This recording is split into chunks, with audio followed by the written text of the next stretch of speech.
우리 성도님들 혹시 살아가면서 오랫동안 공들여 쌓아온 일들이 한순간에 무너진, 자신의 실수로 인하여서 무너져 내린 것을 경험해 본 적이 있으십니까?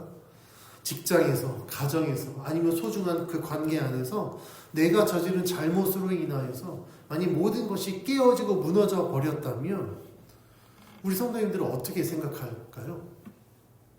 그 자리에서 아마 대부분의 사람들은 두려움을 느낄 겁니다. 무엇에 대한 두려움일까요? 그것은 이제 돌이킬 수 없겠구나 라는 두려움일 겁니다. 근데 오늘 우리가 읽은 이 본문에서도 이 본문의 주인공인 다윗이 바로 그 자리에 있었습니다. 그는 이스라엘의 왕이었습니다. 하나님이 그 왕조를 책임지시겠다고 언약까지 받은 자였습니다. 그래서 하나님이 친히 그에게 기름을 부으셨습니다. 하나님이요, 다윗을 보고 내 마음에 합한 자라고 부를 정도로 하나님의 사랑과 신임을 받은 왕이었습니다. 근데 이랬던 다윗이 하나님께 죄를 지었죠. 밧세바를 취하고 그것을 숨기기 위해서 우리아를 전장에서 죽게 만드는 치명적인 죄를 저질렀습니다. 정말 자신의 죄를 다 감출 수 있을 거라고 생각했던 다윗이었지만 하나님은 나단 선지자를 그에게 보내어 그의 죄를 낱낱이 드러내시고 그를 징계하셨습니다. 그 결과 우리가 지난주 설교에서 나눈 것처럼 밧세바가 낳은 아들을 잃었습니다. 돌이킬 수 없는 결과였습니다. 그럼 이것으로 성경이 끝났다고 한다면 하나님은 징계와 심판의 하나님으로 남을 수밖에 없습니다. 하나님이 만약에 다윗을 버리는 것으로 이야기가 끝났다고 한다면 도대체 왜 기름을 부으셨지? 왜 그에게 언약하셨지? 하나님을 우리가 왜곡할 수도 있습니다.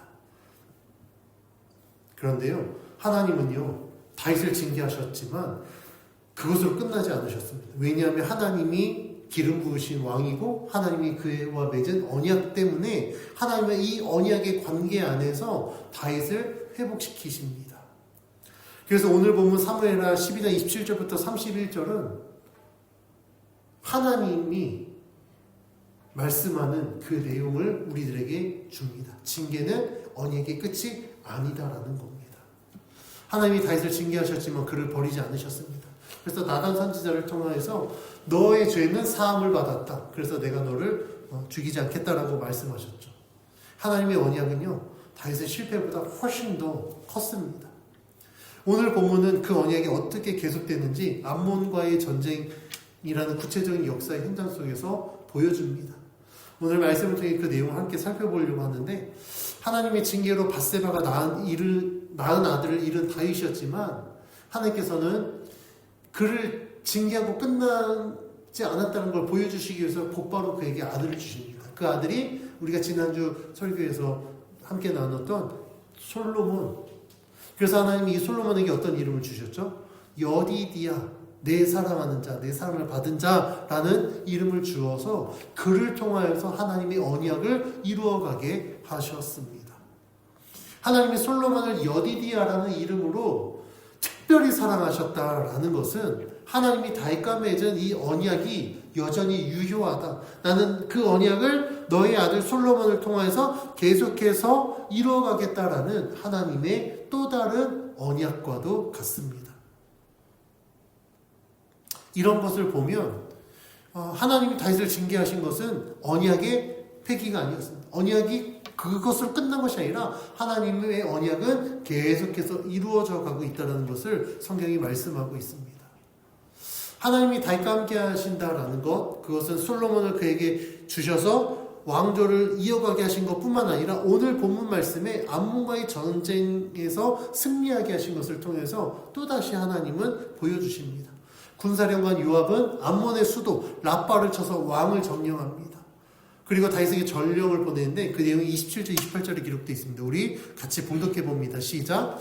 요압이 전령을 다윗에게 보내 이르되 내가 라빠 곧 물들의 성읍을 쳐서 점령하였으니 이제 왕은 그 백성이 남은 군사를 모아 그 성에 맞서 진치고 이 성읍을 쳐서 점령하소서. 내가 이 성읍을 점령하면 이 성읍이 내 이름으로 일컬음을 받을까 두려워하나이다 하니.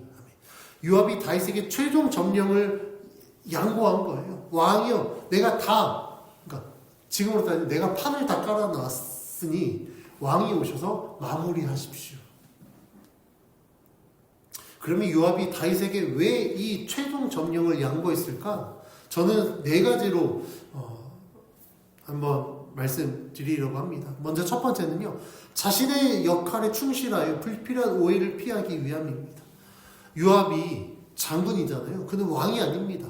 그러니까 왕이 점령하기 위하여서 그것을 전쟁을 하는 장군이지 실질적인 점령자로서 그곳에 자신의 이름을 새기는 자가 아니었어요.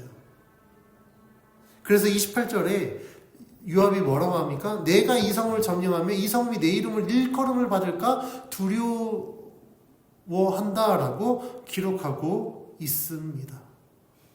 그러니까 군사령관으로서 전쟁을 승리로 이끄는 것이 자신의 역할이기 때문에 그 역할 이상을 탐내지 않았던 겁니다. 두 번째는요, 다윗이 자신의 왕의 자리로 복귀하는 것을 의미합니다. 11장 1절에서 다윗은 군대를 전장으로 보내고 왕궁에 머물렀습니다. 그것이 그로 인해 죄를 짓게 되었죠. 자신이 이전에는 전장에 갔었지만 계속해서 승리하다 보니 영적 나태함으로 인해서 이제 요압만 보내면 돼. 그리고 자신이 왕궁에 머물렀습니다. 그게 죄의 원인이 됐던 거예요. 그래서 밧세바를 취하게 되었거든요. 이제 하나님께서 그 죄를 용서하시면서 다시 다윗을 왕의 자리로 복귀시켰고 그 왕으로서 이 랍바라는 이 성읍을 다윗의 이름으로 점령하게 하셨습니다. 세 번째는요, 하나님의 언약이 여전히 유효함을 보여줍니다. 하나님은 다윗 왕조의 이름으로 그 성을 정복하게 하심으로 말미암아 다윗 왕조 여전히 굳건하다. 여전히 하나님이 함께 하셔서 승리하는 왕조다라는 것을 보여주신 겁니다. 그래서 오늘 이 말씀의 앞문자서 랍바를 점령한 것은 다윗의 승리이지만 궁극적으로는 다윗과 함께하는 여호와 하나님의 승리라는 것을 성경이 말씀하고 있습니다. 네 번째는요, 하나님이 정하신 질서를 훼손하지 않는 모습이에요. 요압은 군사령관입니다. 왕이 아닙니다. 다윗은 왕이라는 하나님이 세우신 질서라는 걸 요압은 너무나도 잘 알고 있었기 때문에 그 질서를 무너뜨리지 않았어요. 근데 여기서 우리 한 가지 신중하게 볼 점은 정말 요압이 진짜 하나님의 그 질서를 존중했을까? 그건 아닌 것 같아요. 왜냐하면 성경 전체를 보면 아브넬, 압살롬, 아마사를 살해하는 등 요압이 정치적 야심을 이렇게 드러낸 경우들이 있거든요. 그걸 보면 딱히 정말 하나님 앞에 정말 신실한 믿음으로 그 질서를 지킨 자는 아니었던 것 같아요. 그래서 오늘 본문에서 그의 이 행동이 신앙적 동기에 비롯된 것인지 아니면 고도의 정치적인 판단에서 나온 것인지 사실 단정 지을 수 없습니다. 그래서 저는 요압의 모습을 보니까 요압의 이 동기가 하나님을 위한 순수한 신앙은 아닌 것 같아요.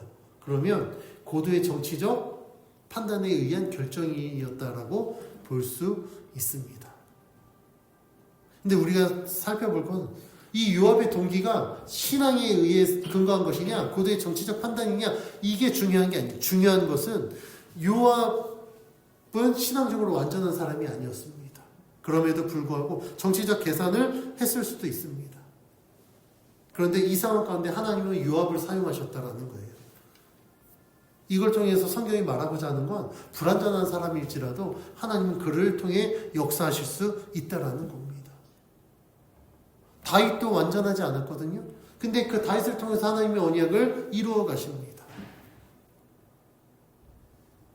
이것이 우리들에게 주는 은혜는 무엇이냐면 우리도 완전하지 않잖아요. 우리도 불완전한 존재입니다.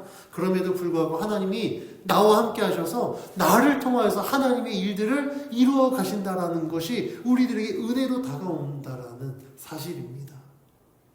완전한 자를 통해서 하나님이 역사하신다고 한다면 우리 하나님 앞에 나아갈 수 없어요. 왜냐면 어차피 나보다 더 잘난 사람 쓰실 텐데 내가 뭐라고 하나님 앞에 나아가겠습니까? 근데 하나님은 우리들에게 그런 분은 아니십니다. 우리가 하나님 앞에 담대히 나아갈 수 있는 건 나 연약한 거 인정하고 나아가는 거예요.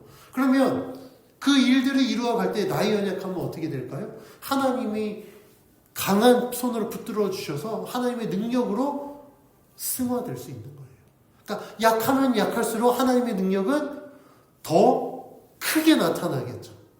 잘나면 잘날수록 하나님의 능력은 조금밖에 나타나죠. 왜냐하면 어차피 능력 가졌으니까. 근데 없으면 없을수록 하나님의 뜻을 이루었을 때 더 하나님의 크신 능력들이 나타난다. 성경은 우리들에게 그걸 말씀해주고 있습니다. 요압이 다윗에게 전령을 보내요. 요압이 요청한 대로 다윗은 군사를 모아서 랍바를 점령합니다.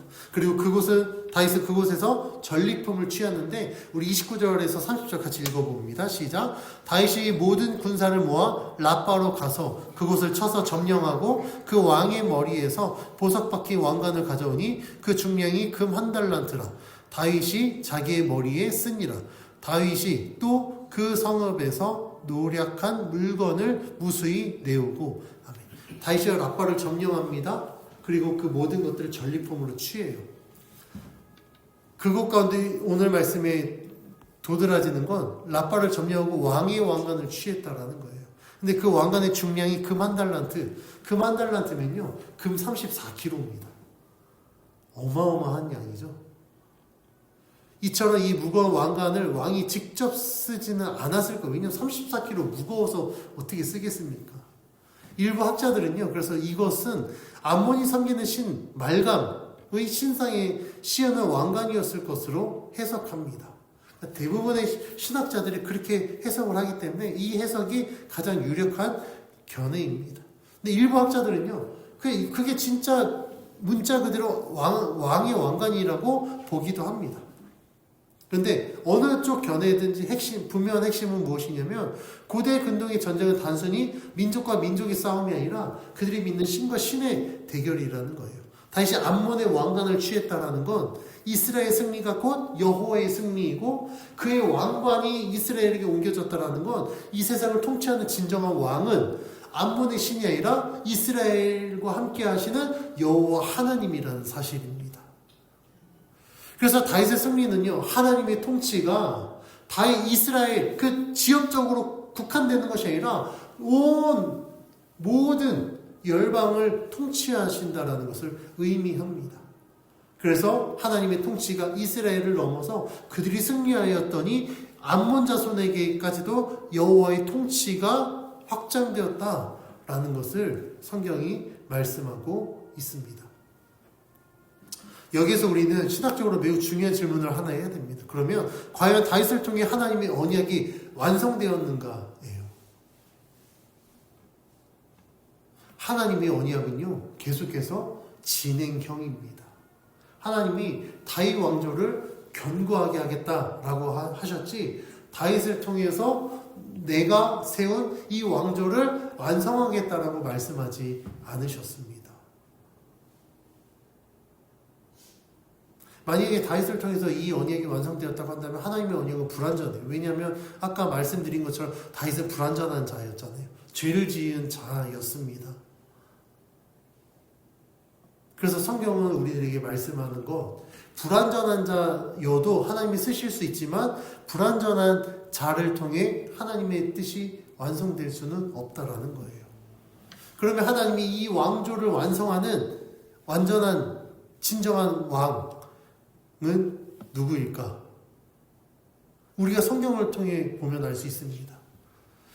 오늘 본문은요, 하나님의 언약과 다윗과의 관계에 대해서 하나님의 언약이 다윗을 통해 계속되어지는 것을 보여줍니다. 그런데 그 언약의 완성은 다윗이 아니라 하나님이 세우시는 완전한 왕을 통해서 이루어지고 있다는 것을 성경은 말씀하고 있습니다.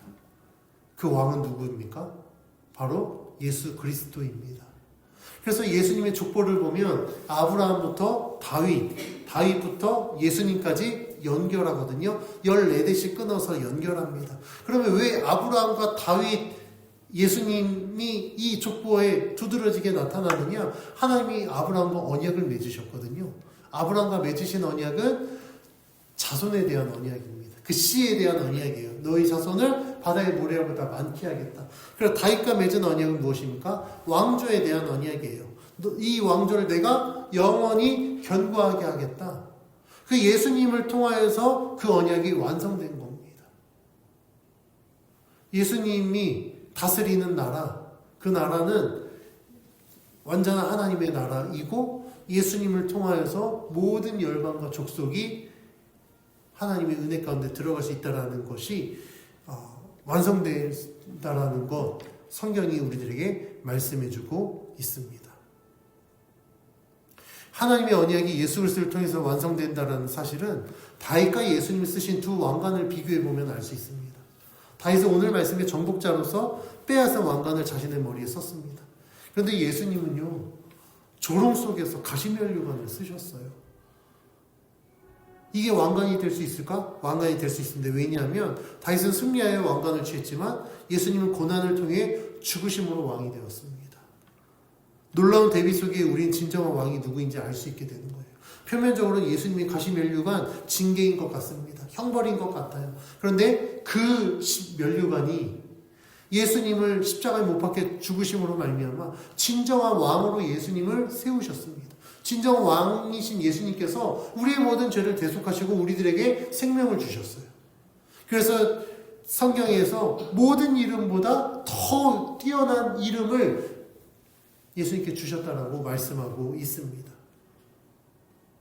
그래서 이 다윗의 이야기는 우리를 완전한 위대하신 왕, 바로 예수 그리스도께로 이끌어가기 때문에 하나님의 언약이 다윗을 통해서 계속해서 연결되고 있다는 것을 오늘 본문이 말씀하고 있습니다. 하나님은 다윗을 승리하게 하시면서 하나님의 주권적인 통치와 언약의 성취를 이루신과 동시에 암몬 자손들에게는 노역으로 하나님을 대적한 죄에 대한 징계를 내리십니다. 이스라엘과의 전쟁에서 패한 암몬은요, 이스라엘의 노역을 하게 되는데 그 내용이 31절에 기록되어 있습니다. 우리 31절 같이 봉독해 봅니다.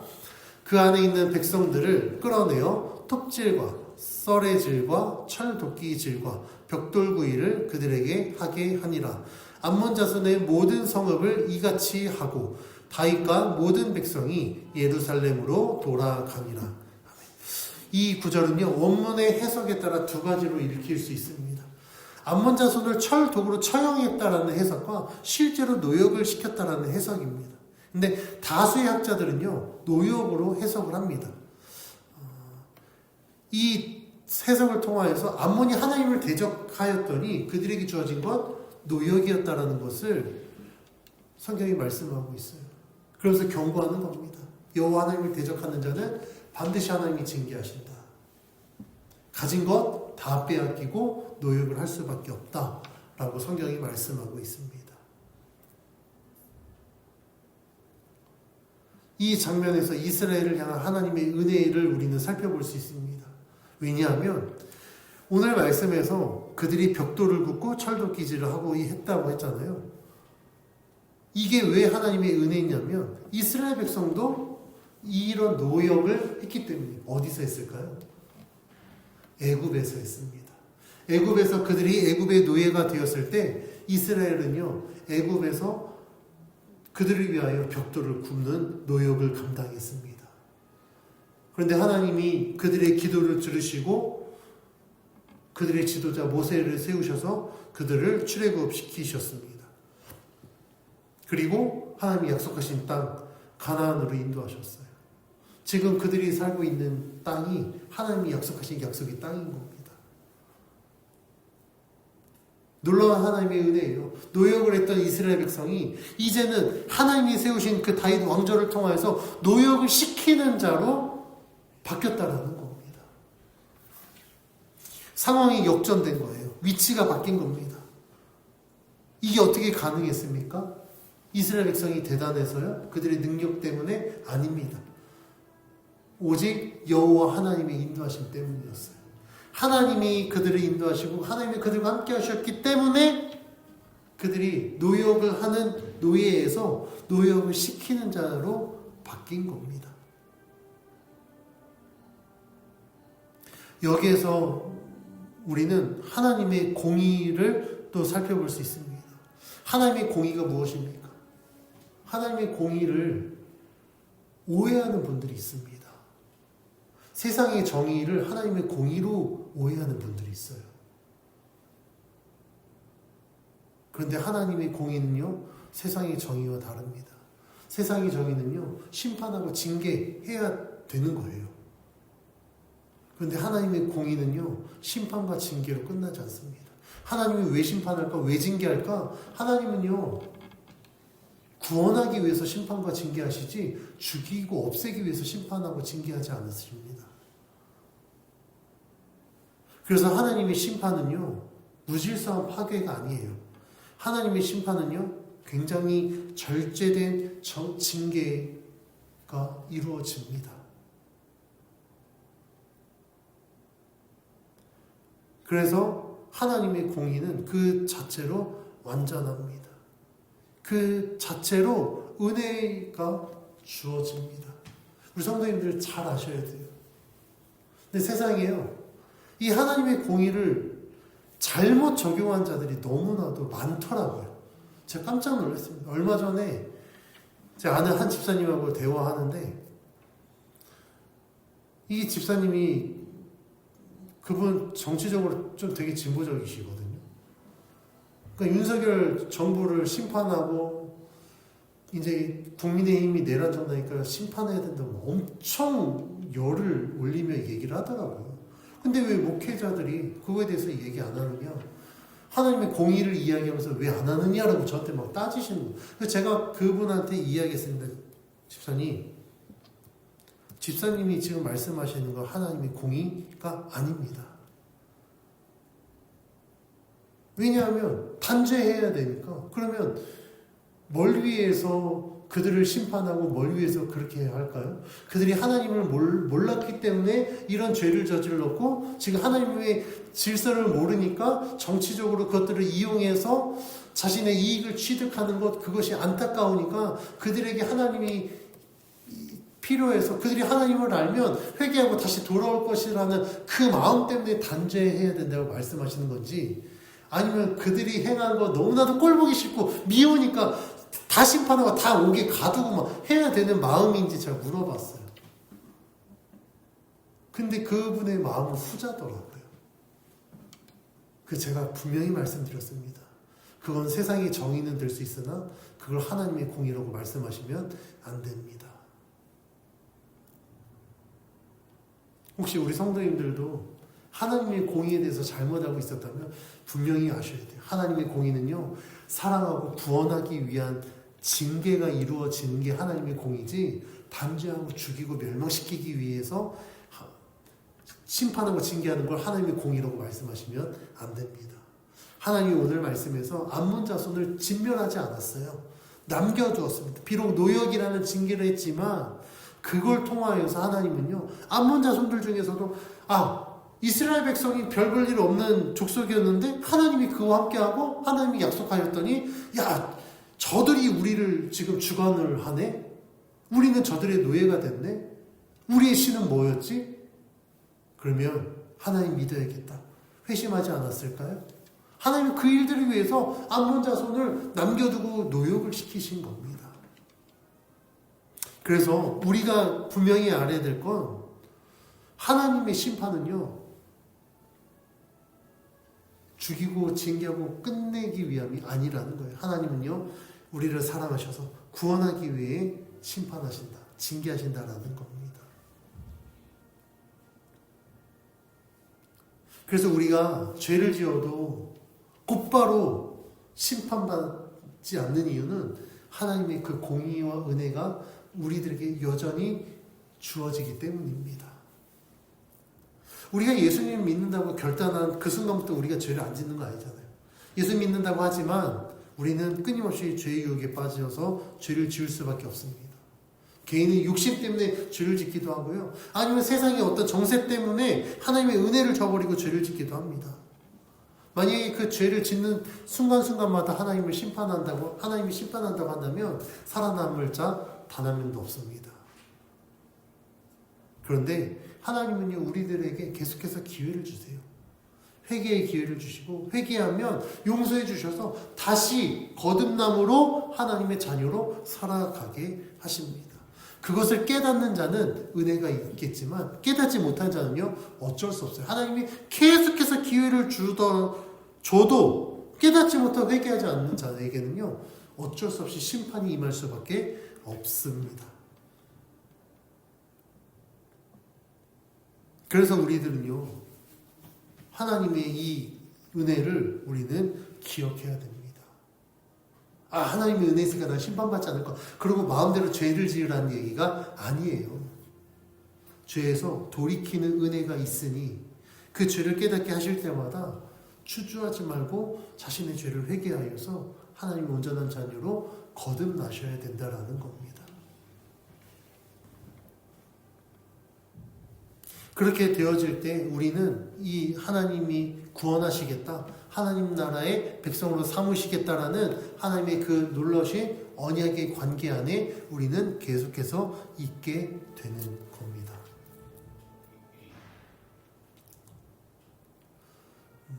오늘 본문은 우리들에게 하나님이 어떤 분인지 분명히 보여주고 있습니다. 하나님이 다윗을 분명히 징계하셨어요.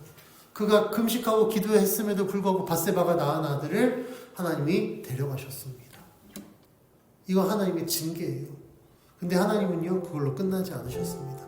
다윗에게 솔로몬이라는 아들을 주셨고 그 아들을 통해서 언약이 계속해서 이루어질 수 있게 하셨습니다. 뿐만 아니라 다윗을 다시 왕의 자리로 돌아오게 하셔서 암몬과의 전쟁에서 승리하여 그들의 왕관을 취하게 하심으로 말미암아 하나님이 함께하는 자는 승리할 수 있다라는 것을 하나님이 보여주셨습니다.